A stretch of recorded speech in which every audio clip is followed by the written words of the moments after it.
పరిష్కరించే పరిస్థితి ఆయనకి కానీ లేని పక్షంలో ఆయన ప్రజల్లో ఉంటాడు. ప్రజల్లో వచ్చి పాదయాత్ర చేస్తారనుకోవాలా? మనం ఆశ్చర్యపోవాల్సిన పని లేదు. పాదయాత్ర అనుకోవాలా సార్?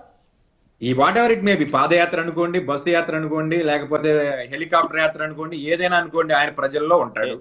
హెలికాప్టర్ ముఖ్యమంత్రిగా ఉన్నప్పుడు హెలికాప్టర్ యాత్రలు చాలా చేశాడు. ముఖ్యమంత్రిగా చంద్రబాబు నాయుడు గారి వాళ్ళ ఆన్ రోడ్ మీరు కొంచెం స్థాయికి తగ్గ మాటలు మాట్లాడాలి, స్థాయికి తగ్గ మాటలు మాట్లాడాలి. ఇప్పుడు చంద్రబాబు నాయుడు గారు ఏమన్నా రోడ్డు మీద నడుచుకుంటూ వెళ్తారా? ముఖ్యమంత్రిగా ఉన్నప్పుడు ఎవరైనా ప్రోటోకాల్ అండి, సరే తప్పదు. వెంకటేష్ గారు, విజయ్ కుమార్ గారు 1 by 1 వస్తాను, కంక్లూజన్ తీసుకుంటా. 1 by 1 వస్తాను. సురేష్ గారు ఎవరున్నా వస్తా, విజయ్ కుమార్ గారు మళ్ళీ వస్తా. 1 by 1 ఆర్డర్ ప్రకారం వెళ్దాం. 1 by 1 వెళ్దాం. బ్రహ్మనాయుడు గారు ఒక్కసారి ఇప్పుడు ఆయన వైసీపీ తరపు నుంచి వకాలతో పట్టుకొని వచ్చినట్టుగా అనిపిస్తా ఉంది. ఆయన మాటలు, ఆయన వ్యవహారం, ఆయన గత 3 సంవత్సరాలు గుర్తుపెట్టుకోవాలి. మాట్లాడేటప్పుడు నేను మాట్లాడలేదు, ఒక్క నిమిషం. మీరు మాట్లాడేటప్పుడు ఈ రోజు ఆయన మాట్లాడుతా ఉన్నాడు. గత 3 సంవత్సరాల నుంచి వైసీపీ తరపునే మాట్లాడుతున్నాం. ఆ ప్యానెల్ లో ఉన్న అందరికీ తెలుసు వెంకటేష్ అందుకే అడిగా బ్రహ్మనాయుడు గారిని, వైసీపీ నుంచి ఎవరు రాలేదా అంటే మీరు వచ్చారన్న సంగతి నాకు తెలియదు కదా. ఓకే రైట్, మీరు న్యూట్రల్ గానే మాట్లాడతారు. వెంకటేష్ గారి న్యూట్రల్ గానే అభిప్రాయాలు చెప్తారు. 1 by 1 వస్తాను. విజయ్ కుమార్ గారు దయచేసి ఆగాలి. 1 by 1 మాట్లాడదాం.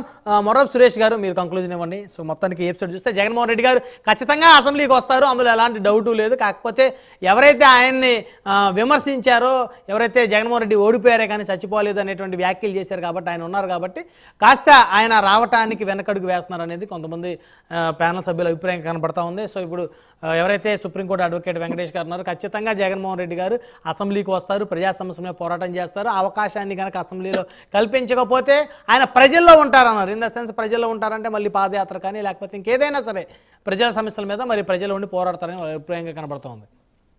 సార్ బ్రహ్మనాయుడు గారు ఇక్కడ ఒక 2-3 అంశాలు చెప్తాను, సోదరులు వినండి, తర్వాత వాళ్ళు ఎలా మాట్లాడతారు.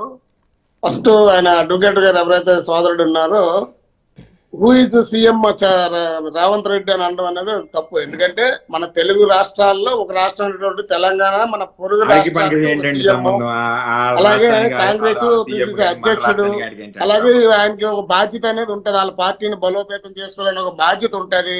సో ఆ యొక్క సభ, వాళ్ళ సభలో వాళ్ళు ఒక ఇష్యూ, ఒక విషయం తెలిసింది కాబట్టి ఆ విషయం మీద ఆయన మాట్లాడాడు.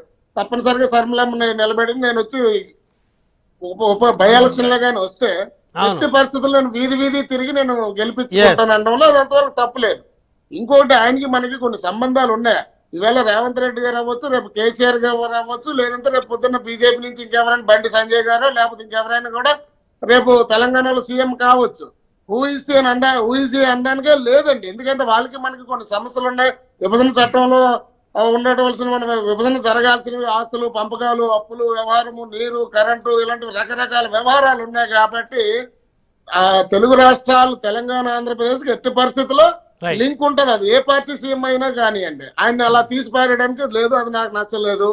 నెక్స్ట్, జగన్మోహన్ రెడ్డి గారు అసెంబ్లీకి వస్తారని చెప్తున్నారు, మంచిది. ఆయన అసెంబ్లీ రావడం కోసం ఎమ్మెల్యేగా గెలిపించారు. ఆ యొక్క సమస్యలని అందరినీ అన్నిటి గురించి ప్రస్తావించడానికి అసెంబ్లీకి పంపించారు. ఇంకా కావాలంటే శాసన సభాపక్ష నేతగా అసలు ఎన్నుకోవడం అనేది ఇంతవరకు జరగలేదు. 11 మందిని ఎవరు ఎన్నుకోవాలి కదండి జగన్మోహన్ రెడ్డిని, ఇంతవరకు జరగలేదు. 1 నెల రోజులు అవుతుంది. 1 నెల రోజుల్లో కనీసం నేను కాల్ఫర్ చేయలేదు, వాళ్ళు పిలవలేదు. నన్ను సభాపక్ష నేతగా ఎన్నుకోండి అని చెప్పి. ఇద్దరు గెలిచినా ఒకరు గెలిచినా కూడా సభాపక్ష నేతగా అక్కడంటే అసెంబ్లీలో ఇస్తారు. పలానా పార్టీ తరఫు నుంచి నా వాడి వేడి వినిపించడానికి మా పెద్ద ఈయన అని చెప్పి చెప్తారు. ఇంతవరకు జరిగిందండి బ్రహ్మనాయుడు గారు? 1 నెల రోజుల్లో అది జరగలేదు. ఎందుకంటే జగన్మోహన్ రెడ్డి తాలూకా ఆలోచన విధానం ఎప్పుడు రాజుగా ఉండడానికే చూస్తాడు తప్ప రాజు అవడానికి కావాల్సిన పోరాటాలన్నీ చేస్తాడు. రాజు అయిన తర్వాత ప్రజల మీద ఎక్కి కూర్చుంటాడు. ఒకవేళ ఆయన ఓడిపోతే ఇప్పుడు ఇంకోటి, గెలిచినా ఓడినా ఆయన రాజే అనేది వైకాపా కార్యకర్తల అభిప్రాయం. అదేనండి, నేను అదే చెప్తాను, కంక్లూడ్ చేస్తాను. ఇది కంటిన్యూ కొద్దిగా 1 నిమిషం నా టైం ఇవ్వండి.